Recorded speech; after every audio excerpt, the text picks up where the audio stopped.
Hey friends, if the System32 folder opens automatically at startup, then please watch this video. I will guide you through the resolutions. Now this should be a very weird thing to do. But see, I mean the System32 folder should not start. A program can start, but why the System32 folder? But here's what happens. If a third party program is triggering this response, then it might happen.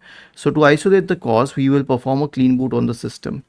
Search for system configuration in the Windows search bar and open system configuration.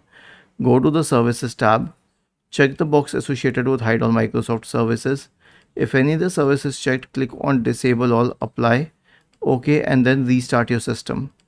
Next one is to check the system for viruses and malware. So search for Windows security in the Windows search bar and open Windows security. Go to the virus and threat protection tab on the list on the left hand side. Select scan options, select full scan, scroll down, click on scan now, and it will start scanning. Okay. The next solution will be an SFC scan. So search for command prompt in the Windows search bar and click on run as administrator. Type the command sfc /scan now and hit enter to invoke the SFC scan. And the last solution is a system restore. So search for recovery in the Windows search bar and open recovery. Click on open system restore. We will create a system restore point, but first we will turn on system protection. Okay, I will name it current 1.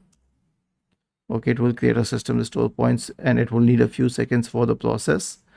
Once this is done, we will start with the recovery procedure. So click on open system restore, click on next, select a good restore point, click on next, finish, and then click on yes. Was this helpful? If yes, then please subscribe to the channel. If not, then let us know in the comment section of the video on how we could help you further.